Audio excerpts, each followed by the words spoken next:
നമസ്കാരം. ന്യൂസ് 18 പൊതുവേദിയിലേക്ക് സ്വാഗതം. സോളാർ സമരം അവസാനിച്ചതിനെ സംബന്ധിച്ചുള്ള വിവാദങ്ങൾ അവസാനിക്കുന്നില്ല. ഇന്നും ഇടതുപക്ഷത്തിൻ്റെ ദൂതനാണ് എന്ന ആരോപണം നേരിട്ട NK പ്രേമചന്ദ്രൻ അദ്ദേഹത്തിൻ്റെ വിശദീകരണവുമായി രംഗത്തെത്തി. അതേസമയം TP ചന്ദ്രശേഖരൻ കേസുമായി സമരം പിൻവലിച്ചതിന് ബന്ധമുണ്ടോ എന്ന കാര്യം കോൺഗ്രസ് വിശദീകരിക്കണം എന്നാണ് KK രമ ആവശ്യപ്പെടുന്നത്. സംഭവത്തിൽ ഇനിയും ഒരു വ്യക്തതക്കുറവുണ്ടോ? വിദേശ സന്ദർശനം കഴിഞ്ഞ് മടങ്ങിയെത്തിയ മുഖ്യമന്ത്രി ഈ വിഷയത്തിൽ പ്രതികരിക്കേണ്ടതുണ്ടോ എന്നാണ് ന്യൂസ് 18 പൊതുവേദി ഇന്ന് ചർച്ച ചെയ്യുന്നത്. എല്ലാവർക്കും പൊതുവേദിയിലേക്ക് സ്വാഗതം.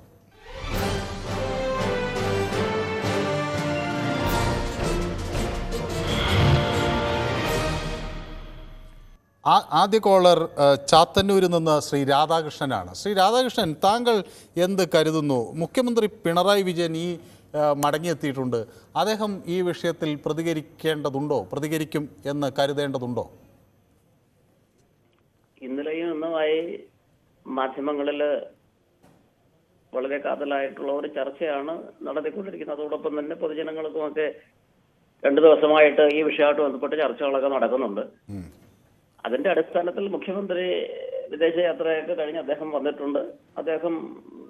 അദ്ദേഹത്തിന് ഈ വിഷയത്തിൽ താല്പര്യമുണ്ടെങ്കിൽ ഇതിന്റെ വസ്തുത അദ്ദേഹം അന്ന് പാർട്ടി സെക്രട്ടറി എന്നുള്ള നിലയ്ക്ക് അദ്ദേഹം ബോധ്യപ്പെടുത്തിട്ട് അദ്ദേഹത്തിന് അഭിപ്രായ സ്വാതന്ത്ര്യം ഉണ്ടല്ലോ. ഈ ഞാനും നിങ്ങളും ഒക്കെ സംസാരിക്കുന്നത് പോലെ കേരളത്തിന്റെ മുഖ്യമന്ത്രി എന്നുള്ള നിലയ്ക്ക് കൂലംകൂഷമായിട്ടുള്ള ചർച്ച 2 ദിവസമായിട്ട് നടക്കുന്നതുകൊണ്ട് അദ്ദേഹം മറുപടി പറയട്ടെ. പക്ഷെ നമ്മൾ ഇന്നലെ പറഞ്ഞതുപോലെ ഇത് കാതലായിട്ടുള്ള വിഷയങ്ങളൊന്നുമില്ല. ഗാന്ധിജി അദ്ദേഹത്തിന്റെ സത്യാന്വേഷണ പരീക്ഷണ കഥകളിൽ അദ്ദേഹം കൃത്യമായി അദ്ദേഹത്തിന്റെ ആത്മകഥയിൽ പറഞ്ഞിട്ടുണ്ട്. ഒരു രാഷ്ട്രീയ സംവിധാനത്തിൽ ഒരു രാഷ്ട്രീയ തന്ത്രജ്ഞൻ എന്നുള്ള നിലയ്ക്ക് അല്ലെങ്കിൽ ഒരു രാഷ്ട്രീയ നേതാവ് എന്ന നിലയ്ക്ക് പല വിഷയങ്ങളും ഇതൊരു വീട്ടുകാര്യമോ അല്ലെങ്കിൽ ഒരു മറ്റെന്തെങ്കിലും ഒരു ചെറിയ പ്രസ്ഥാനത്തിന്റെ കാര്യമോ അല്ല. ഇതൊരു പൊതുസമൂഹത്തിന്റെ അത്തരത്തിൽ പ്രവർത്തിക്കുന്ന ഒരു രാഷ്ട്രീയ സംവിധാനത്തിന്റെ ഭാഗമായിട്ടുള്ള വിഷയമാണ്. ഒരു സങ്കീർണമായിട്ടുള്ള ഒരു പ്രശ്നം മനുഷ്യനാണ് വീഴ്ച. സങ്കീർണമായ ഒരു പ്രശ്നം വരുമ്പോൾ അത് വലിയ അത്യാപത്തിലേക്ക് പോകാതിരിക്കുവാൻ. പക്ഷെ അതിനൊക്കെ അപ്പുറത്തെ കാര്യങ്ങൾ പോയില്ലേ? ഇപ്പൊ TP കേസിൽ ഉന്നതരെ ഒഴിവാക്കാൻ വേണ്ടി ഒരു ശ്രമം നടന്നു. അതൊക്കെ ഈ ചർച്ചയുടെ ഭാഗമായി വന്നു എന്നൊക്കെയല്ലേ ഇപ്പൊ ആരോപണങ്ങൾ വരുന്നത്? അതൊക്കെ പ്രധാനപ്പെട്ട വിഷയങ്ങളല്ലേ? ഒരു തർക്കം അവസാനിപ്പിക്കാൻ ഒരു ജനാധിപത്യ രാജ്യത്ത് എല്ലാവർക്കും സംശയിക്കുവാനും അഭിപ്രായം പറയുവാനും ആരോപണങ്ങൾ പറയുവാനും ഒക്കെ ഉള്ള സ്വാതന്ത്ര്യം ജനാധിപത്യ സംവിധാനത്തിലുണ്ട്. അതൊക്കെ തന്നെ ചർച്ചയിൽ നടക്കട്ടെ. ഇനി ജൂൺ 4 തീയതി വരെ, കാരണം രാഷ്ട്രീയക്കാർക്കൊക്കെ പൊതുവെ പ്രത്യേകിച്ച് ജോലിയൊന്നുമില്ല. കാരണം ഇനിയിപ്പോ നമ്മൾ തെരഞ്ഞെടുപ്പിന്റെ റിസൾട്ട് ഒക്കെ കാത്തിരിക്കുകയാണ്. അപ്പൊ സമയവും പോകും. ചുമ്മാ ചർച്ച ചെയ്യട്ടെ, നല്ല വേറെ ചർച്ച ചെയ്യാനോ വിഷയങ്ങളില്ലാഞ്ഞിട്ടൊന്നുമല്ല. ഇഷ്ടംപോലെ വിഷയങ്ങൾ ഈ നാട്ടിലുണ്ട്, അത് ചർച്ച ചെയ്യട്ടെ. ഏതായാലും കുഴപ്പമില്ല. ശരി, വ്യക്തമാണ് താങ്കളുടെ അഭിപ്രായം. മുഹമ്മദ് മഞ്ചേരി എന്നൊരു പ്രേക്ഷകൻ കൂടി നമുക്കൊപ്പം ചേരുന്നു. ശ്രീ മുഹമ്മദ് മഞ്ചേരി, എന്തെങ്കിലും ധാരണകൾ TP ചന്ദ്രശേഖരൻ കേസുമായി ബന്ധപ്പെട്ട് ഈ ചർച്ചകളിൽ ഉണ്ടായിരുന്നോ? അതായത് ഈ സോളാർ കേസ് അവസാനിപ്പിക്കുന്നതിനെ സംബന്ധിച്ച് ചർച്ചകളിൽ ഉണ്ടായിരുന്നോ എന്ന ചോദ്യം വീണ്ടും ഉയർന്ന് പൊങ്ങുകയാണ്. മുഖ്യമന്ത്രി ഒരു വ്യക്തത വരുത്താനെങ്കിലും ഈ വിഷയത്തിൽ മറുപടി പറയും എന്ന് കരുതുന്നുണ്ടോ? നമസ്കാരം സാറേ. നമസ്കാരം. യാതൊരു കാരണവശാലും മുഖ്യമന്ത്രിക്ക് ഇതിൽ ഒന്നും പറയേണ്ട ആവശ്യമില്ല. ഇതെല്ലാം അടഞ്ഞ അധ്യായമായി. ഇത് കുറെ മുമ്പ് തീർന്നു. അന്ന് പെരിയിൽ കുട്ടികളുടെ അടിയിലൊന്നും TV തുറക്കാൻ പറ്റാത്തൊരു കാലം ഉണ്ടായിരുന്നു. സാറിനൊക്കെ അറിയാലോ ആ കാലം. അപ്പൊ ഉമ്മൻചാണ്ടി സാറാണെങ്കിലും മരിച്ചു പോവുകയും ചെയ്തു. അതിൽ പല വ്യക്തികളും പലതും ഈ പെട്ടിട്ടുണ്ട്. ആ വിവാദമൊക്കെ കഴിഞ്ഞു പോയി. ഇനിയിപ്പോ അതൊരു വിവാദം, അതും ആ DP-നെയും കൂട്ടിയിട്ട് ആ വധത്തിനെയും കൂട്ടിയിട്ടൊക്കെ പ്രശ്നങ്ങൾ ഉണ്ടാക്കുക എന്നുള്ളതല്ലാതെ ഇതിലൊരു കാര്യമല്ല സാറേ. അന്ന് തന്നെ ബാത്തായ കാര്യങ്ങളേനു. കുട്ടികളിലോട്ട് TV തുറക്കാൻ പറ്റൂലായിരുന്നു. അത്രയും ബുദ്ധിമുട്ടാക്കിയിട്ട ഒരു കാര്യം. ഇനിയിപ്പോ അത് വീണ്ടും അരകും തട്ടിയും വേറെ ചെയ്യാണ് ഇപ്പൊ കൊണ്ടുവരിക എന്നുള്ള കാര്യമില്ല എന്നാണ് താങ്കളുടെ അഭിപ്രായം. വളരെ വ്യക്തം. ദാസൻ എന്നൊരു പ്രേക്ഷകൻ കണ്ണൂരിൽ നിന്ന് നമുക്കൊപ്പം ചേരുന്നുണ്ട്. അതിനു മുമ്പ് ശിവജിയും കൂടി നമുക്കൊപ്പം ചേരുന്നുണ്ട് തൃശ്ശൂരിൽ നിന്ന്. ശ്രീ ശിവജി, എന്ത് കരുതുന്നു വളരെ ചുരുങ്ങിയ വാക്കുകളിൽ ഈ വിവാദത്തെ സംബന്ധിച്ച്? കേരളത്തിന്റെ ചരിത്രത്തിൽ ഇത്ര കറുത്ത ദിനങ്ങൾ സൃഷ്ടിച്ചതാണ് ഈ സോളാർ പ്രശ്നം. ഇന്ന് ഈ പറയുന്ന പോലെ വെറുതെ ഗാന്ധിജിയോട് ഉപമിച്ചിട്ടും പഴങ്കഥ എന്നൊന്നും പറഞ്ഞിട്ടൊന്നും കാര്യമൊന്നുമില്ല. ഇതിനൊക്കെ ഈ കേരളത്തിൽ നടന്ന ഈ സംഭവത്തിന് അന്നന്നത്തെ നേതാക്കന്മാര് ആരായിരുന്നോ അന്ന് നേതാവായിരുന്നേ അവർ ഉത്തരം പറയണം. അത് ഏത് പാർട്ടിയുടെ ആയാലും. ജനങ്ങളെ കബളിപ്പിച്ചിട്ട് 1.5 ലക്ഷം പേരെ നമ്മുടെ തലസ്ഥാനത്ത് കൊണ്ടുവന്നിട്ട് എന്ത് ചെയ്താൽ നശിപ്പിച്ചെന്ന് അറിയാമല്ലോ. അന്യന്റെ കക്കൂസ് വരെ ഉപയോഗിച്ച ആ സന്ദർഭത്തിൽ ഇവരിപ്പോ പറയുവാണോ ഇത് പഴങ്കഥയാന്ന്? എന്താണ് സാറേ പറയുന്നത്? ഇത് പഴങ്കഥയല്ലല്ലോ. ഇതിന് ഉത്തരം പറയണം. ടി പി ചന്ദ്രശേഖരന്റെ കേസുമായിട്ട് ബന്ധമുണ്ടെന്നേ. വലിയവന്മാരെ ഒഴിവാക്കാൻ വേണ്ടി ഒത്തുതീർപ്പാക്കിയതാണ്. അതിൽ തിരുവഞ്ചൂരുണ്ട്, പലരും ഉണ്ട്. അത് രമ ചേച്ചി പറയുന്നത് വളരെ ശരിയാണ്. അവർക്ക് നീതി കിട്ടണ്ടേ? നമ്മൾ കണ്ടതല്ലേ ഇതെല്ലാം. എന്നിട്ട് ഇപ്പൊ ഇത് പഴങ്കഥയാണ്. ഗാന്ധിജി നടത്തിയ പഴയ സമരങ്ങളൊക്കെ ആയിട്ട് ഈ പ്രേക്ഷകരൊക്കെ ഇതിൽ ഉപമിച്ചു കഴിഞ്ഞാൽ ഇതൊക്കെ എന്ത് വിഡിതായി പറയുന്നത്? ഇതിന് ഉത്തര നേതാക്കന്മാർ പറഞ്ഞേ പറ്റൂ. എന്തിന് ഇത്രയധികം ജനങ്ങളെ അവിടെ കൊണ്ടുവന്നിട്ട് കഷ്ടപ്പെടുത്തി നാട്ടുകാരെയും ബുദ്ധിമുട്ടിച്ച് അവിടുത്തെ പ്രാദേശിക വാസികളെയും ബുദ്ധിമുട്ടിച്ചിട്ട് ഇപ്പൊ പറയുവാണ് ഇതൊക്കെ പഴങ്കഥയാണ്? എന്ത് കഷ്ടമാണ്. പിണറായി വിജയന് ഉത്തരം പറഞ്ഞേ പറ്റൂ. വ്യക്തമാണ് താങ്കളുടെ അഭിപ്രായം. ദാസൻ എന്നൊരു പ്രേക്ഷകൻ കണ്ണൂരിൽ നിന്ന് നമുക്കൊപ്പം ചേരുന്നുണ്ട്. ശ്രീ ദാസൻ, എന്ത് തോന്നുന്നു? മുഖ്യമന്ത്രി ഒരു യാത്രയൊക്കെ കഴിഞ്ഞ് മടങ്ങിയെത്തിയിരിക്കുകയാണ്. സ്വാഭാവികമായും ഒട്ടനവധി വിവാദങ്ങൾ കേരളത്തിൽ ഈ അടുത്ത കാലത്തൊക്കെ ആയിട്ട് ഉണ്ടായിട്ടുണ്ട്. അതിൻ്റെ കൂട്ടത്തിൽ ഈ വിവാദവും ഉണ്ട്. ഇത് മുഖ്യമന്ത്രി പ്രാധാന്യത്തോടു കൂടി കാണും എന്ന് കരുതേണ്ടതുണ്ടോ? ഇല്ല, മുഖ്യമന്ത്രി പറഞ്ഞില്ലേ, പുള്ളി ഒരു 1-2 മാസം കഷ്ടപ്പെട്ടിട്ട് വിശ്രമിക്കാൻ വേണ്ടി പോകുന്ന സമയത്ത് ഇതൊന്നും പറയാൻ നേരം പുള്ളിക്ക് ഉണ്ടാവില്ല. പക്ഷെ ഞാൻ ആദ്യം മുതലേ പറയുന്നുണ്ട്, ഈ തിരുവഞ്ചൂർ രാധാകൃഷ്ണൻ ആഭ്യന്തരമന്ത്രിയായ സമയത്ത് ഏറെക്കുറെ ഈ കൂടാലോചന നടത്തിയ ആൾക്കാരിലേക്ക് എത്തിയായിരുന്നു. എത്തിയ സമയത്താണ് ഈ സോളാറുമായിട്ട് ശരിക്കും നീക്കുമൊക്കെ നടത്തേണ്ടി ചെയ്യുന്നത്. കാരണം അല്ലെങ്കിൽ ഇന്ന് ഉന്നത നിലയിൽ നിൽക്കുന്ന പഴയ ആൾക്കാർ ആ സ്ഥാനത്ത് എത്തൂലായിരുന്നു. കാര്യം കൃത്യമായിട്ടും ഈ പ്രതി പിടിക്കപ്പെടുമായിരുന്നു. അതുകൊണ്ട് തന്നെ ഇപ്പോ അതിന് ആരും പേടിയില്ലാതെ ആരുടെ ഇയാൾക്ക് കളിക്കുന്നത്. കാരണം ഇയാൾ കൃത്യമായിട്ട് ഇയാൾക്ക് ബന്ധമുണ്ട്. പക്ഷെ ഇതാരോട് പറയാനാണ്? ഈ തിരുവഞ്ചൂർ രാധാകൃഷ്ണൻ നമ്മൾ കാണുന്നവന്നല്ല. അയാൾ അതിസമർത്ഥനായ ഒരു കൗശലക്കാരനാണ്, കുറുക്കനാണ് ആള്. ഇപ്പൊ അവസാന ഘട്ട ഒരു ഉമ്മൻചാണ്ടിയെ കാര്യമില്ലേ, ഉമ്മൻചാണ്ടിക്ക് വരെ ലാസ്റ്റ് പാര വെച്ചില്ലേ. ഇവ വർത്തമാനം പറയുമ്പോ നമ്മളൊക്കെ പൊട്ടനായിക്കൊണ്ടൊരു മാര് ഞാൻ മഞ്ഞ കളി കളിക്കും. എന്ത് ചെയ്യാനാണ്? ആ ചന്ദ്രശേഖരന്റെ കൊലക്കേസ് കൃത്യമായിട്ട് ഒതുക്കിക്കളഞ്ഞാണ്. ഈ സോളാറിനായിട്ട് സമസമം എന്നെ പരിപാടി. വ്യക്തമാണ് താങ്കളുടെ അഭിപ്രായം. മറ്റൊരു പ്രേക്ഷകൻ കൂടി നമുക്കൊപ്പം ചേരുന്നു, എരുമേലിയിൽ നിന്ന് അൽത്താഫ്. ശ്രീ അൽത്താഫ്, എന്ത് കരുതുന്നു? മുഖ്യമന്ത്രിയുടെ ഒരു പ്രസ്താവന വന്നാൽ ഇതിലൊരു വ്യക്തതയുണ്ടാകും എന്ന് കരുതാനാകുമോ? എനിക്ക് തോന്നുന്നത് മുഖ്യമന്ത്രി ഇതിനകത്ത് ഉടനെ ഒരു പ്രതികരണം നടത്താൻ സാധ്യതയുണ്ട്. കാരണം മുഖ്യമന്ത്രി അങ്ങനെ ചോദ്യങ്ങളിൽ നിന്ന് ഒളിച്ചോടുന്ന ഒരു സ്വഭാവമില്ല. ഉടനെ മാധ്യമ പ്രവർത്തകരുടെ പത്രസമ്മേളനം നടത്തുമ്പോൾ ചോദ്യമായിട്ട് വരും. തീർച്ചയായും മുഖ്യമന്ത്രി ഇതിന് മറുപടി പറയാനുള്ള കാര്യത്തിൽ സംശയമില്ല. പിന്നെ വേറൊരു കാര്യം, കോൺഗ്രസ്സുകാരുടെ ഉള്ളിൽ നിന്നുള്ള പ്രശ്നങ്ങളുമായി അതിന്റെ ഭാഗമായിട്ടാണ് ഈ ഇതിനകത്ത് ഉമ്മൻചാണ്ടിയുടെ പേര് വലിച്ചഴിച്ചതും ഉമ്മൻചാണ്ടിയുടെ ഇതൊക്കെ ഉണ്ടായിട്ടുള്ളത്. അതിന് CPM-ഉം LDF-നും പങ്കുണ്ടെന്ന് ഞാൻ കരുതുന്നില്ല. മാത്രമല്ല, ഇതിനകത്ത് ഒത്തുതീർപ്പ് ഉണ്ടായിട്ടുണ്ടാവും, പക്ഷെ ഒരു കാരണവശാലും അന്തർധാര ഉണ്ടായിട്ടില്ല എന്നുള്ള കാര്യത്തിൽ അത് ഉറപ്പായിട്ടുള്ള കാര്യമാണ്. ഇതിനകത്ത് അന്തർധാരയുടെ ഒരു കാര്യമില്ല. ഒരു സമരം കേരളമൊട്ടാകെ വലിയ സമര മുറകൾ ആ കാലത്ത് നടന്നിട്ടുള്ളതാണ്. അത് അന്ന് പുറത്തു വന്നതിന് തെളിവുകളും ആ രീതിയിലുള്ളതായിരുന്നു. നമുക്ക് പറയാൻ കഴിയുമോ കോൺഗ്രസിന്റെ നേതാക്കൾ പല ആളുകൾ ഈ വിവാദ വനിതയുമായിട്ട് എത്ര തവണയാണ് ഫോം വിളിച്ചിട്ടുള്ളത്? അതൊന്നും നമ്മളിപ്പം മറന്നുപോയിട്ട് കാര്യമില്ല. അന്ന് കോൺഗ്രസിന്റെ പല നേതാക്കൾക്കും ഇതിനകത്ത് കൈയുണ്ട്. ഉമ്മൻചാണ്ടിക്ക് അതിനകത്ത് പങ്കുണ്ടോ ഇല്ലയോ എന്നുള്ളതാണ് ഇവിടെ പ്രശ്നം. മറ്റു പല നേതാക്കൾ, ഈ തിരുവഞ്ചൂർ രാധാകൃഷ്ണൻ ഉൾപ്പെടെയുള്ള ആളുകൾക്ക് ഇതിനകത്ത് നല്ല രീതിയിൽ അന്ന് ഉമ്മൻചാണ്ടിക്കെതിരെ പ്രവർത്തിച്ചിട്ടുണ്ടെന്ന കാര്യത്തിൽ യാതൊരു സംശയവുമില്ല. മുഖ്യമന്ത്രി മറുപടി പറയുന്നുള്ള കാര്യത്തിൽ സംശയമില്ല. താങ്കളുടെ അഭിപ്രായം വ്യക്തമാണ്. വടകരയിൽ നിന്ന് ശ്രീ ബാലകൃഷ്ണൻ നമുക്കൊപ്പം ചേരുന്നു. ശ്രീ ബാലകൃഷ്ണൻ, ആ വാദം, അതായത് TP ചന്ദ്രശേഖരൻ കേസിൽ ചിലരെയൊക്കെ രക്ഷിക്കാൻ കൂടിയാണ് ഈ സമരത്തിൽ നിന്ന് പിൻവാങ്ങിയത് എന്ന വാദത്തിൽ എന്തെങ്കിലും കഴമ്പുണ്ട് എന്ന് കരുതേണ്ടതുണ്ടോ? നമസ്കാരം സാർ. നമസ്കാരം. 100% TP ചന്ദ്രശേഖരൻ വധക്കേസിൽ അതിന് വേണ്ടി ഇടപെടാൻ വേണ്ടി തന്നെയാ സോളാർ കേസിൽ ഇടപെടലുണ്ടായത്. അപ്പൊ അത് മുഖ്യമന്ത്രി വാർത്താ സമ്മേളനം നടത്തും എന്നൊക്കെ പറയുന്നില്ലേ. മാസപ്പടി കേസിൽ ഇതുവരെ മുഖ്യമന്ത്രി എന്താ പറഞ്ഞോ? കേരളത്തിലെ മുഖ്യമന്ത്രി അങ്ങനെ വാർത്താ സമ്മേളനം നടത്തുമെന്നൊന്നും നമുക്ക് തോന്നുന്നില്ല. പിന്നെ വൈകുന്നേരം ഇരുന്നിട്ട് കുറെ കോവിഡിന്റെ കാലത്ത് കുറെ കഥ പറയാനും കുറെ ജനങ്ങളെ പിടിച്ചിരുത്തി അതൊന്നും പറയാൻ അദ്ദേഹം ഉണ്ടായിരുന്നു എന്നല്ലാതെ അദ്ദേഹത്തിന്റെ മന്ത്രിസഭയോട് ചോദിച്ച ഒരു കാര്യത്തിന് ഇതുവരെ വ്യക്തമായിട്ട് മറുപടി പറഞ്ഞ ഞങ്ങളുടെയും കണ്ടിട്ടില്ല. വ്യക്തമാണ് താങ്കളുടെ അഭിപ്രായം. പവിത്രൻ എന്നൊരു പ്രേക്ഷകൻ അഞ്ചരക്കണ്ടിയിൽ നിന്ന് നമുക്കൊപ്പം ചേരുകയാണ്. ശ്രീ പവിത്രൻ, താങ്കൾ എന്ത് കരുതുന്നു? ഈ സമര കോലാഹലത്തെക്കുറിച്ചൊക്കെ വാർത്തകളിൽ നിന്നും ഒക്കെ അന്ന് അവിടെ നടന്ന സംഭവങ്ങളെക്കുറിച്ചുമൊക്കെ താങ്കൾ അറിഞ്ഞിരിക്കും. പിന്നെ അത് സമരം അവസാനിപ്പിച്ചു എന്ന വാർത്ത വരുന്നു. ഇപ്പോൾ അത് സംബന്ധിച്ചൊരു വിവാദം ഒരു വ്യാഴവട്ടക്കാലത്തിന് ഇപ്പുറം വരികയാണ്. അതിൽ നമ്മൾ കൂടുതൽ ആഴത്തിലേക്ക് പോയി ഇത് പരിശോധിക്കേണ്ട കാര്യമുണ്ടോ? എന്റെ അഭിപ്രായത്തിൽ ഇത് പരിശോധിക്കലും മാത്രമല്ല, ഈ സമൂഹത്തോട് ഒരുത്ത മാനസികമാക്കി മാപ്പ് പറയാം. കാരണം എന്താന്ന് വെച്ചാല് ഇവിടെ ആയിരക്കണക്കിന് പ്രവർത്തകന്മാരാ ജയിലിൽ കൊണ്ടുപോകും പോലെ ഇവിടുന്ന് വണ്ടികൾ കുത്തി നടത്തിയിട്ട് തിരുവനന്തപുരം കൊണ്ട് ഇളക്കിയിട്ട് ഒരു സുപ്രഭാതത്തിൽ മീറ്റിംഗിൽ വെച്ച് പറയുന്നു സമരം പിൻവലിച്ചിന്. നമ്മൾ ചരിത്രത്തിലെവിടെയും കേട്ടിട്ടില്ല അങ്ങനത്തെ ഒരു സമരം. അത് ചുരുങ്ങിയ പക്ഷം അണികളോടെങ്കിലും ഈ നേതാവ് പിണറായി വിജയൻ അന്നത്തെ സെക്രട്ടറി അയാൾ മാപ്പ് പറയണമെന്നാണ് എനിക്ക് പറയാനുള്ളത്. യെസ്, വ്യക്തമാണ് താങ്കളുടെ അഭിപ്രായം. ശ്രീ ജമാൽ എന്നൊരു പ്രേക്ഷകൻ പാലക്കാട് നിന്ന് വിളിക്കുന്നുണ്ട്. ഈ പ്രതിപക്ഷത്തിന് ആയുധം നൽകിയോ കെ രമ എന്നൊരു സംശയം തിരുവഞ്ചൂർ മുന്നോട്ട് വയ്ക്കുകയാണ് ഈ വിവാദം വരുന്നതിനിടയിൽ. അങ്ങനെ ഒരു ആയുധം നൽകിയോ ശ്രീ ജമാൽ? സാറേ, നമ്മുടെ ചാനലിന്റെ ചോദ്യം അതല്ല. സോളാർ വിവാദത്തിൽ മുഖ്യമന്ത്രി മറുപടി പറയണോ എന്നാണ് ചോദ്യം. അതെ, അതോ അതിലും താങ്കൾക്ക് മറുപടി പറയാം. അല്ല, പറയട്ടെ. സോളാർ സമര കാലഘട്ടത്തിലെ പാർട്ടിയുടെ സെക്രട്ടറിയും പാർട്ടിന്റെ സൈന്യാധിപനും ഇന്നത്തെ മുഖ്യമന്ത്രിയായിരുന്നു.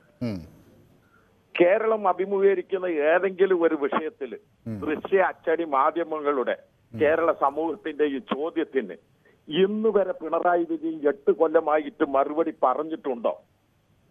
മറുപടി പറയിപ്പിക്കാൻ കേരളത്തിലെ മാധ്യമങ്ങൾക്ക് കഴിഞ്ഞിട്ടുണ്ടോ? അല്ല, ഞങ്ങൾക്ക് ചോദ്യം ചോദിക്കുക എന്നതിനപ്പുറത്തേക്ക് മറുപടി ഒരാളെ കൊണ്ട് നിർബന്ധിച്ച് പറയിക്കാൻ കഴിയില്ല. നമ്മൾ ചോദ്യം ചോദിച്ചുകൊണ്ടേ ഇരിക്കുന്നു, അത്രയേ ഉള്ളൂ. നമ്മളിന്റെ വ്യാമോഹമാണ്. മറുപടി പറയണോ എന്നുള്ള ചോദ്യം പറയില്ല എന്നുള്ള അറിവും ഉറപ്പും ഉള്ളത് കൊണ്ട് തന്നെയാണ്. ഈ വിഷയത്തിൽ മറുപടി പറയുമോ? ചോദിച്ചു പോയാൽ നിങ്ങളുടെ കൊണ്ട് കടക്ക് പുറത്ത് എന്ന് പറയും.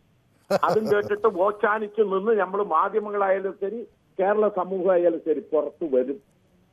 അഹങ്കാരത്തിന്റെ ആൾ രൂപമാണ് ഇന്നത്തെ കേരളത്തിന്റെ മുഖ്യമന്ത്രി. അദ്ദേഹത്തിൽ നിന്ന് അത് പ്രതീക്ഷിച്ചാൽ മതി. ഇതിനും മറുപടി പറയേണ്ട, ഇതിനും ന്യായീകരണ തൊഴിലാളികൾ രംഗത്തുണ്ടാകും. ഏതായാലും വ്യക്തമാണ് താങ്കളുടെ അഭിപ്രായം. കാസർഗോഡ് നിന്നൊരു പ്രേക്ഷകൻ ചേരുന്നുണ്ട്, സന്തോഷ്. ശ്രീ സന്തോഷിന് എന്ത് തോന്നുന്നു? ഇത് ഈ വിവാദം ഒരു വ്യക്തതയില്ലായ്മയാണോ ഇവിടുത്തെ പ്രശ്നം, അതോ ഇതിനകത്ത് ഒരുപാട് കാര്യങ്ങൾ ഒളിഞ്ഞു കിടക്കുന്നു എന്ന തോന്നൽ ഇപ്പോൾ ജനങ്ങൾക്കുണ്ടോ? ഇത് മാർക്സിസ്റ്റ് പാർട്ടി അന്നത്തെ സംസ്ഥാന സെക്രട്ടറി ആയിരുന്ന പിണറായി വിജയനടക്കം മാർക്സിസ്റ്റ് പാർട്ടിക്കാരോട് ഈ കൊണ്ടുപോയ അണികളോട് മാപ്പ് പറയണം. കാരണം അണികള് വിഡ്ഢികളല്ലേ, കഴുതകളല്ലേ.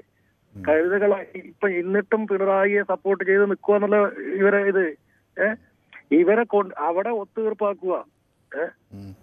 എന്നിട്ട് ഇവിടെ അണികളെ അവിടെ കൊണ്ടുപോയി ഇറക്കിയിട്ട് അവിടെ ഒത്തുതീർപ്പാക്കി ഇവരെ കാര്യം കഴിക്കുക, ഇവരെ കേസുകളിൽ ഒത്തുതീർപ്പാക്കി മാറ്റുക. പിന്നെ പിണറായി വിജയൻ ഏത് മാധ്യമങ്ങളെ വിളിച്ചിട്ടാണ് പറയുക? ഒരിക്കലും പറയില്ല മാധ്യമം. നമുക്കറിയാലോ, ഇപ്പൊ 8 വർഷമായിട്ട് ഈ പിണറായി വിജയൻ ഏത് സമയത്താണ്, കോവിഡിന്റെ സമയത്തല്ലാതെ പിണറായി വിജയൻ മാധ്യമങ്ങൾ കണ്ടിട്ടില്ല. അല്ലാതെ പോയി കഴിഞ്ഞാൽ കടക്ക് പുറത്ത് വയ്ക്കും.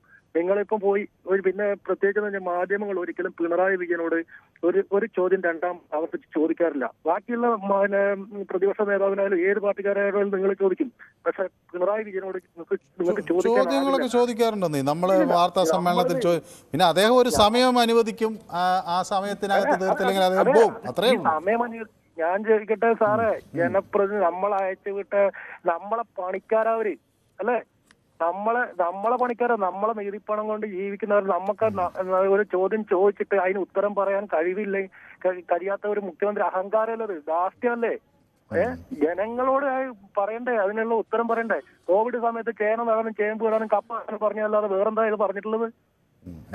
ഈ പ്രതികരിക്കുന്ന സഖാക്കളോട് എനിക്കൊരു നിങ്ങൾ കഴുതകളായി മാറരുത്. വ്യക്തമാണ് താങ്കളുടെ അഭിപ്രായം.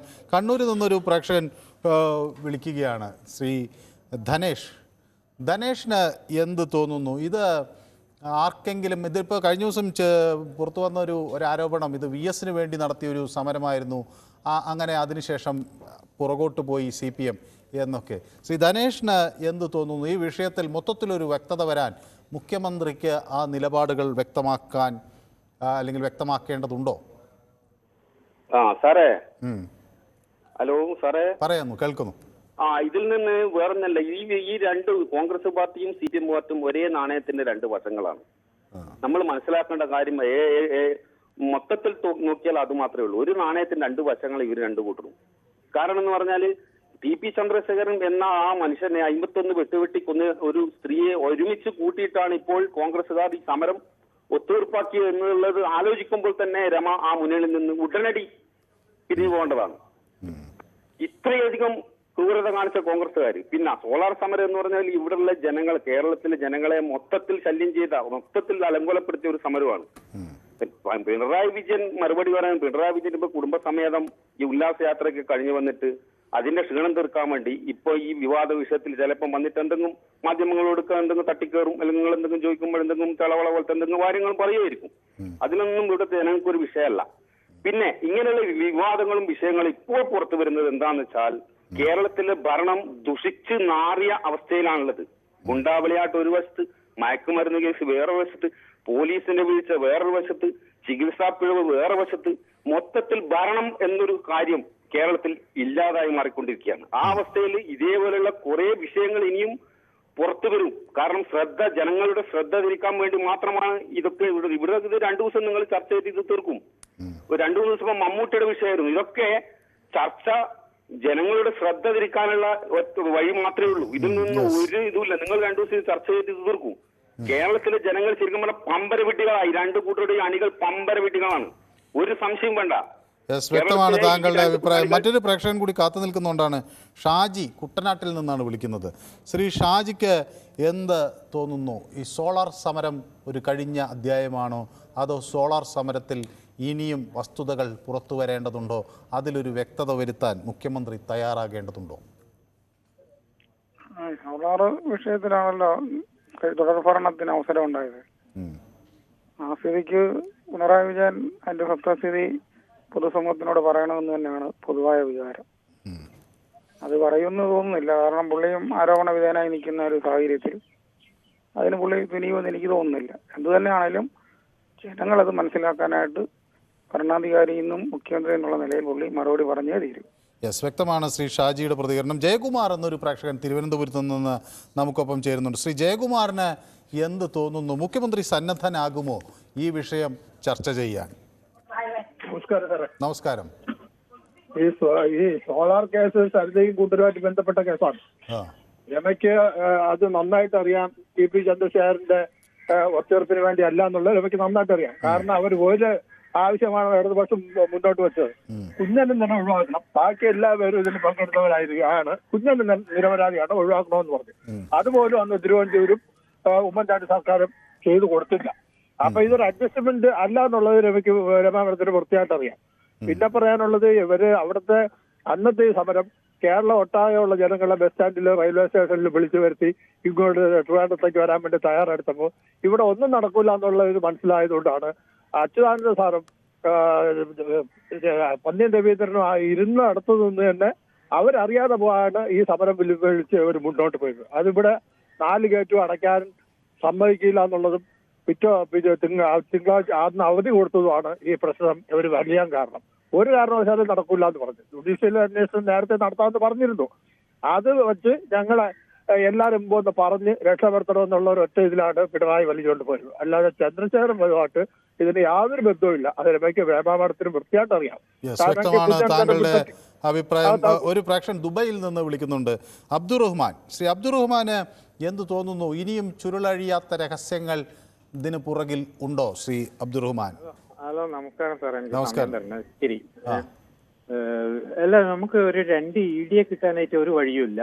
ED സാമ്പത്തിക കാര്യം അന്വേഷിക്കുന്നതല്ലേ, ഇതിലെന്ത് സാമ്പത്തിക? അല്ല, എന്നാൽ ഇതിലും സാമ്പത്തികമാണല്ലോ സോളാർ എന്ന് പറയുന്നത്, അഴിമതിയും. അപ്പൊ മുഖ്യമന്ത്രി വരുമ്പോൾ തന്നെ എയർപോർട്ടിൽ വെച്ച് തന്നെ അറസ്റ്റ് ചെയ്യാൻ വേണ്ടിയിട്ടുള്ള ഒരു ഇതിനു വേണ്ടിയിട്ട് കിട്ടിയാൽ നല്ലതായിരുന്നു. അങ്ങനെയല്ല, ഇത് അതല്ല. ഇനി വിഷയത്തിലേക്ക് വരുമ്പോൾ വിഷയത്തിലേക്ക് വരുന്നുണ്ടെങ്കിൽ, കാരണം എന്ന് പറഞ്ഞു കഴിഞ്ഞാല് ഈ സോളാർ സംഭവം ജനങ്ങൾ അത് തള്ളിക്കളഞ്ഞ് 2ാം തുടർ ഭരണം LDFന് ഏൽപ്പിച്ചതോട് കൂടിയിട്ട് ഈ ജനങ്ങൾക്ക് മനസ്സിലായതാണ്. കാരണം കേരളത്തില് ഈ നടന്ന അഴിമതി പോലെ ഇനിയൊരു അഴിമതി കേരളത്തിൽ നടക്കാതിരിക്കാൻ വേണ്ടിയിട്ടാണ് LDFനെ തന്നെ വീണ്ടും വീണ്ടും ഭരണം ഏൽപ്പിക്കുന്നത്. പിന്നെ വേറൊരു കാര്യം പറയാൻ തന്നെ, ഈ സമരം ചെയ്തത് കൊണ്ടാണ് അന്വേഷണത്തിന് ഉമ്മൻചാണ്ടി ഉത്തരവിട്ടത്. പക്ഷെ അന്വേഷണം പാളിപ്പോയത് എവിടെയാണ്? നിങ്ങളടക്കമുള്ള എല്ലാ ചാനലുകളും കോയമ്പത്തൂരേക്ക് CD എടുക്കാനായിട്ട് ലൈവ് കാണിച്ചും കൊണ്ട് ഇതാ വർക്കല എത്തിയിരിക്കുന്നു, അവിടെ എത്തിയിരിക്കുന്നു, ഇവിടെ എത്തിയിരിക്കുന്നു, പോലീസ്. ഞങ്ങൾ എന്ത് ചെയ്യണം? ഒരു പോലീസ് വളരെ വിവാദമായ ഒരു കേസ് അല്ല അത് കേട്ടെ, ഞാൻ ചോദിക്കട്ടെ, അതും കൂടി ഞങ്ങളടക്കം പോയി എന്ന് പറഞ്ഞാൽ ഒരാൾ കേസിൽ ഉൾപ്പെട്ട ഒരാൾ പറയുന്നു CD ഉണ്ട് എന്ന് പറയുന്നു. ഈ പോലീസ് സംഘം അത് അന്വേഷിച്ച് പോകുമ്പോൾ പോലീസ് സംഘം തൊണ്ടിയെടുക്കാൻ പോകുന്നിടത്തല്ല ഞങ്ങൾ പോകുന്നില്ലേ? അപ്പൊ അവിടെ ചിലപ്പോൾ തൊണ്ടി കിട്ടും, കിട്ടില്ല. ഇപ്പൊ ചേകന്നൂർ മൗലവിയുടെ ശരീരം അന്വേഷിച്ച് എത്ര സ്ഥലത്ത് കുഴിച്ചു, അവിടെയൊക്കെ ഞങ്ങൾ പോയില്ലേ? അതിന് ഞങ്ങൾക്ക് എന്ത് ചെയ്യാൻ കഴിയും? അന്വേഷണ ഉദ്യോഗസ്ഥർ പോകുന്നിടത്ത് വാർത്ത കൊടുക്കാൻ ഞങ്ങളും പോകും. സാറേ പോകണം. കാരണം ലോക ചരിത്രത്തിൽ തന്നെ കേസ് അന്വേഷണം ലൈവായി കൊടുത്തത് നമ്മുടെ കേരളത്തിലുള്ള ചാനലുകൾ മാത്രമാണ്. അബ്ദുൾ റഹ്മാൻ ഇത്രയും ചാനൽ കാണുന്ന ആളല്ലേ? എത്രയോ നമ്മളിപ്പോ എല്ലാ കേസിന്റെയും സാക്ഷി വിസ്താരം അല്ല തെളിവെടുപ്പ് എത്രയോ ചാനലിൽ നമ്മൾ ലൈവായി കാണിക്കുന്നില്ല എത്രയോ വിഷയങ്ങൾ. പിന്നെ ഒരു കാര്യം പറയാനുള്ളതെന്ന് പറഞ്ഞു കഴിഞ്ഞാൽ കേരളത്തിലെ രണ്ടുപേർക്ക് മുഖ്യമന്ത്രി ആവാൻ വേണ്ടിയിട്ട് കെ കരുണാകരനെ ചെയ്ത ദ്രോഹങ്ങള്, അപ്പൊ ആ ദ്രോഹത്തിനുള്ള മറുപടിയായിട്ട് അദ്ദേഹത്തിന്റെ പ്രേതം ഈ ശവങ്ങളെ പിന്തുടർന്നുകൊണ്ടേയിരിക്കും. അത് ഏത് പുണ്യാളനായാലും കല്ലറയിൽ കിടക്കുന്നവനായാലും ഇനി അടുത്ത് കിടക്കാൻ പോകുന്നവനായാലും ശരി, അവരെ വിടത്തില്ല. കാരണം അവര് ഏത് വിധത്തിലാണ് കേരളത്തിന്റെ 2 തവണ മുഖ്യമന്ത്രി ആയതും കേരളത്തിന് വിദ്യാഭ്യാസം മുതൽ വിറ്റ് തൊലച്ചതും അതുമെല്ലാം ചെയ്ത ദ്രോഹങ്ങൾ ചെയ്ത ആ 2 മന്ത്രിമാർക്കുണ്ട്. നമ്മളിപ്പോ ചർച്ച ചെയ്യുന്ന വിഷയം ഈ വിഷയത്തിൽ ഈ സമരത്തെ കുറിച്ചിട്ട് പറയുന്നത് മുഖ്യമന്ത്രി ഒരു കാരണവശാലും ഇതിന് മറുപടി പറയേണ്ട ആവശ്യമില്ല. വേറൊരു കാര്യം പറയാനുള്ളതെന്ന് പറഞ്ഞു കഴിഞ്ഞാൽ ഈ സമരത്തിനെ പുച്ഛമായി കാണുന്നവരോട് പറയാനുള്ളത്, ഇന്നലെ കേരളത്തിൽ തിരുവനന്തപുരം കോൺഗ്രസിന്റെ വക ഒരു സമരം നടത്താൻ തീരുമാനിച്ചായിരുന്നു. ആ സമരം മഴ പെയ്യുമോ എന്നുള്ള സംശയത്താൽ നിർത്തിവെച്ച കാര്യവും താങ്കളുടെ ചാനലിലൂടെ എല്ലാവരും അറിഞ്ഞ കാര്യമാണ്. അപ്പൊ സമരം ചെയ്യാൻ അറിയാത്തവർക്ക് ഈ സമരത്തിന് പുച്ഛമായിട്ടേ തോന്നത്തുള്ളൂ. ഈ സമരത്തിന്റെ വിജയമാണ് കേരളത്തിന് LDF-ന്. വേറെ ആളുകൾ കാത്തു നിൽക്കുന്നതുകൊണ്ടാണ് ഞാൻ താങ്കൾക്ക് ആവശ്യത്തിനധികം സമയം തന്നു എന്നാണ് ഞാൻ വിചാരിക്കുന്നത്. പ്രസന്നൻ എന്നൊരു പ്രേക്ഷകൻ മാളയിൽ നിന്ന് നമുക്കൊപ്പം ചേരുന്നുണ്ട്. ശ്രീ പ്രസന്നൻ, എങ്ങനെ കാണുന്നു ഈ വിവാദങ്ങളെ? സാറേ, എന്റെ ഒരു അഭിപ്രായത്തില് നമ്മുടെ ഈ നാട്ടില് രാഷ്ട്രീയത്തില് ഒരു വലിയൊരു മൂല്യച്യുതി സംഭവിച്ചിട്ടുണ്ടെന്നുള്ളതാണ് എനിക്ക് പ്രധാനമായിട്ട് പറയാനുള്ളത്. അതായത് ഇതുപോലൊരു സമരമൊക്കെ ഉണ്ടാവുമ്പോൾ അത് ഒത്തുതീർപ്പാക്കാനായിട്ട് എല്ലാ വിഭാഗം ആളുകളും സഹകരിക്കും, ചർച്ചയൊക്കെ നടന്നിട്ടുണ്ടാവും. അതിന് നമുക്ക് എന്താ പറയാ 1 by 1 ആയിട്ട് ആരാ മുന്നിട്ട് നിന്നത് പിന്നിട്ട് നിന്നത് ചർച്ച നടത്തുന്നതിൽ വലിയ കഥയില്ല. മറ്റൊരു കൂത്തുപറമ്പാവാതിരിക്കാൻ വേണ്ടി എല്ലാവരും ശ്രമിച്ചിട്ടുണ്ടാവും എന്നാണ് എനിക്ക് തോന്നുന്നത്. പിന്നെ ഇത്തരം കേസുകൾ, ഇത്തരം വിവാദമായ ഒരു കേസ് ഉണ്ടായിട്ടും 8 വർഷം കഴിഞ്ഞു. ഈ പുതിയ സർക്കാർ 5 വർഷവും പിന്നെ 3ാമത്തെ വർഷവും കഴിഞ്ഞു. ഈ കേസ് അന്വേഷിച്ച് ഒരു തീർപ്പെത്തിക്കാൻ ഇതുവരെ കഴിഞ്ഞിട്ടില്ല എന്റെ ഒരു അഭിപ്രായത്തിൽ. ഇതിപ്പോ ഒന്നൊന്നും ആവാനും പോണില്ല എന്റെ ഒരു അഭിപ്രായത്തിൽ. നമ്മള് കുറെ കാശ് ചെലവാക്കി ഒരു കമ്മീഷനൊക്കെ വെച്ച് ആ കമ്മീഷൻ റിപ്പോർട്ട് ഇപ്പൊ എവിടെ എന്തായി? കമ്മീഷന്റെ പേരിൽ വല്ല നടപടി എടുത്തോ? ഇതൊക്കെ എന്താ പറയാ, രാഷ്ട്രീയത്തിൽ ഒരു 80-90% പേരും ഉന്നത നേതാക്കന്മാരായാലും ഒരു ജീർണത, ഒരു സത്യസന്ധത ഇല്ലായ്മ വരുന്നുണ്ട് എന്നാണ് താങ്കളുടെ അഭിപ്രായം. വളരെ നന്ദി. മറ്റാളുകൾ കാത്തു നിൽക്കുന്നത് കൊണ്ടാണ്. വളരെ നന്ദി അവിടെ നിന്ന് വിളിക്കുക അഭിപ്രായം പങ്കുവയ്ക്കുകയും ചെയ്ത്. ഥാനയിൽ നിന്നൊരു പ്രേക്ഷകൻ നമുക്കൊപ്പം ചേരുന്നുണ്ട്. ശ്രീ മണി നാട്ടിൽ എവിടെയാണ് എവിടെയുള്ള ആളാണ്? ആക്ച്വലി ഞാൻ പാലക്കാട് ജില്ലയിൽ ആലത്തൂർ എന്ന് പറയുന്ന സ്ഥലത്തുള്ള ആളാണ്. സമരത്തിൽ പങ്കെടുത്ത ആളാണോ? പങ്കെടുത്ത ആളാണ്. ഞാനിപ്പോ ബോംബെയിലായിട്ട് ഇപ്പൊ 10 കൊല്ലത്തിൽ മേലെയായി. അപ്പൊ ഞാൻ അന്തം വിട്ടു ഈ ഒത്തുതീർപ്പാണെന്ന് കേട്ടപ്പോഴേ. അത് ശരി, ഞാൻ അന്തം വിട്ടു പോയി. ഇതിങ്ങനെയില്ല. കമ്മ്യൂണിസ്റ്റ് പാർട്ടിയിലുള്ള അടിയുറച്ച് വിശ്വസിച്ച ആൾക്കാരാണ് നിങ്ങൾ ആലത്തൂർ ആര്. പക്ഷെ ഞങ്ങൾ അന്തം വിട്ടുപോയി. ഇങ്ങനെയുള്ള ഒത്തുതീർപ്പാണ് നടന്നത്. ഇത് വളരെ അന്യായമായി.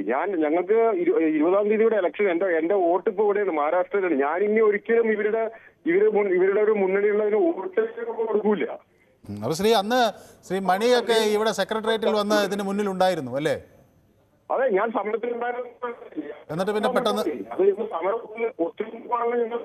ആൾക്ക് പ്രതിപക്ഷ കക്ഷികളായ BJP എല്ലാം പറയുന്നത് കേട്ടപ്പോൾ ഞങ്ങൾ വിശ്വസിച്ചില്ല. ഇതിപ്പോ ഒത്തുതീർപ്പാണെന്ന് പറഞ്ഞപ്പോൾ കൂടുതൽ BJP കക്ഷികളാണ് വിശ്വസിക്കേണ്ടതെന്ന് ഇപ്പൊ ഞങ്ങൾക്ക് ഇവിടെ മഹാരാഷ്ട്രയിൽ വന്നപ്പോൾ മനസ്സിലായത്. വ്യക്തമാണ് താങ്കളുടെ അഭിപ്രായം. മറ്റൊരു പ്രേക്ഷകൻ കൂടി നമുക്കൊപ്പം ചേരുകയാണ്. അതിൽ വളരെ നന്ദി മണി താനയിൽ നിന്ന് വിളിക്കുകയും അഭിപ്രായം പങ്കുവയ്ക്കുകയും ചെയ്ത്. ക്രിസ്റ്റഫർ കൊല്ലത്ത് നിന്ന് നമുക്കൊപ്പം ചേരുന്നുണ്ട്. ശ്രീ ക്രിസ്റ്റഫർ, വിവാദം ഇങ്ങനെ പല കോണുകളിലേക്ക് പടരുകയാണ്. മുഖ്യമന്ത്രിയുടെ ഒരു പ്രസ്താവന വന്നാൽ ഈ കാര്യങ്ങളിൽ ഒരു വ്യക്തത ഉണ്ടാകും എന്ന് കരുതേണ്ടതുണ്ടോ? നമസ്കാരം, കേൾക്കാമോ? കേൾക്കാം. താങ്ക് യു ഉമനു. ഏത് കാര്യത്തിലാണ് വ്യക്തത വരേണ്ടത്? മുഖ്യമന്ത്രി മറുപടി അല്ല, ഇതിൽ പല കോണുകളിൽ നിന്ന് പല കാര്യങ്ങൾ വരികയാണല്ലോ. ഇപ്പോൾ ചെറിയാൻ ഫിലിപ്പ് പറയുന്നു VSന്റെ പിടിവാശിയായിരുന്നു ഇത്തരമൊരു സമരത്തിലേക്ക് കാര്യങ്ങളെ നയിച്ചതെന്ന്. അതേസമയം ജോൺ ബ്രിട്ടാസ് പറയുന്നു താൻ ആരെയും വിളിച്ചിട്ടില്ല, തന്നെ ചെറിയാൻ ഫിലിപ്പിൻ്റെ ഫോണിലേക്കാണ് വിളിക്കുന്നത്. അപ്പോൾ ഇതിന് സമരം നിർത്തേണ്ടത് അവരുടെ ആവശ്യമായിരുന്നു എന്ന് ജോൺ മുണ്ടക്കയം പറയുന്നു, CPMൻ്റെ ആവശ്യമായിരുന്നു. അപ്പോൾ സ്വാഭാവികമായും ഇപ്പോൾ വേറൊരു വിവാദം കൂടി ഉയർന്നു വന്നിരിക്കുന്നത് TP ചന്ദ്രശേഖരൻ്റെ വധവുമായി ബന്ധപ്പെട്ട് ചില ഒത്തുതീർപ്പുകൾ ഈ സമരം അവസാനിപ്പിക്കുന്നതിൻ്റെ ഭാഗമായി നടന്നുവെന്നാണ്. കോൺഗ്രസ് അത് വിശദീകരിക്കണമെന്ന് KK രമ പറയുന്നു. സ്വാഭാവികമായും ഒരു വിദേശ പര്യടനം കഴിഞ്ഞ് മുഖ്യമന്ത്രി മടങ്ങിയെത്തിയിരിക്കുന്നു. ഈ വിഷയത്തിൽ അദ്ദേഹം പ്രതികരിക്കുമോ? അങ്ങനെയെങ്കിൽ എന്ത് പ്രതികരിക്കും? ഓക്കെ, താങ്കളുടെ ചോദ്യം വ്യക്തമാണ്. എനിക്ക് ഈ മറുപടി പറയാനുള്ള അവസരം തരണം. ദയവ് ചെയ്ത് ഇടപെടരുത് ഇടയ്ക്ക്. ഒന്ന്, താങ്കൾ അവസാനം ചോദ്യത്തിൽ നിന്ന് വരാം. കൃത്യമായി ചരിത്രബോധമുള്ള, കൃത്യമായി രാഷ്ട്രീയ നിരീക്ഷണം നടത്തുന്ന താങ്കളെപ്പോലുള്ള ഒരു മാധ്യമപ്രവർത്തകനോട് ഒരു ക്ലാരിഫിക്കേഷൻ എനിക്ക് ആവശ്യപ്പെടേണ്ടതുണ്ട്. ഒന്ന്, TP ചന്ദ്രശേഖരൻ കൊല്ലപ്പെടുന്നത് 2012 മെയ് 4. താങ്കളോട് എനിക്ക് ചോദിക്കാനുള്ളത്, ഈ TP ചന്ദ്രശേഖരന്റെ കേസുമായി ബന്ധപ്പെട്ടുകൊണ്ട് FIR തയ്യാറാക്കി കേസ് ഫയൽ കോടതിയിൽ കൊടുത്തത് ഏത് കാലഘട്ടത്തിലാണ്, എത്ര വർഷത്തിന് ശേഷമാണ്, അല്ലെങ്കിൽ ഏത് കാലത്താണ്?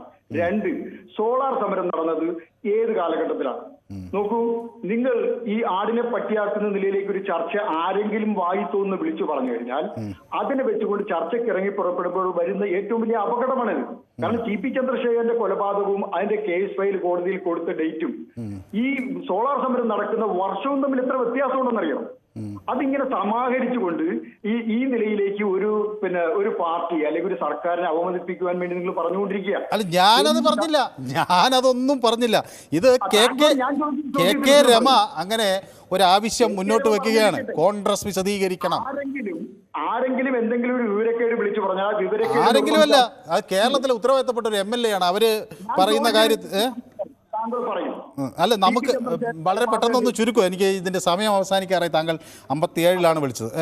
അല്ല, TP ചന്ദ്രശേഖരൻ്റെ കേസുമായി ബന്ധപ്പെട്ട് ഒരു ക്രിമിനൽ കേസിൽ അതിൻ്റെ തുടരന്വേഷണത്തിന് എത്ര സമയം വേണമെങ്കിലും എടുക്കാം. അന്വേഷണ സംഘത്തിന് കേസ് കൊടുത്തതിന് ശേഷം വീണ്ടും വിവരങ്ങൾ കിട്ടിയാൽ അത് കൊണ്ടുപോയി അവിടെ ഹാജരാക്കാം.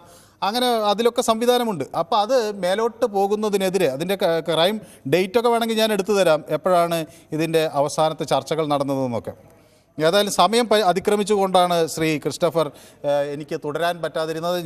നമുക്ക് നാളെയും താങ്കൾ വിളിക്കുമെന്ന പ്രതീക്ഷയിൽ ആണ് ഞാനുള്ളത്. നമുക്ക് ആ സംവാദം തുടരാം. ഏതായാലും ഈ വിഷയം ഞങ്ങൾ യൂട്യൂബിലും പ്രേക്ഷകർക്ക് മുന്നിൽ വെച്ചിരുന്നു. മുഖ്യമന്ത്രി ഈ വിഷയത്തിൽ മറുപടി പറയേണ്ടതുണ്ടോ എന്നതായിരുന്നു പ്രേക്ഷകരോടുള്ള ചോദ്യം. അപ്പോൾ പറയുമോ എന്ന ചോദ്യത്തിന് 23% ആളുകൾ മുഖ്യമന്ത്രി മറുപടി പറയും എന്ന നിലപാട് വ്യക്തമാക്കിയിരിക്കുന്നു. അതേസമയം 77% ആളുകൾ മുഖ്യമന്ത്രി ഈ വിഷയം പ്രതിപാദിക്കില്ല എന്ന നിലപാടാണ് സ്വീകരിക്കുന്നത്. ഏതായാലും ഇന്നത്തെ ന്യൂസ് 18 പൊതുവേദി ഇവിടെ സമാപിക്കുന്നു. നാളെ മറ്റൊരു വിഷയവുമായി വീണ്ടും കാണാം. നന്ദി.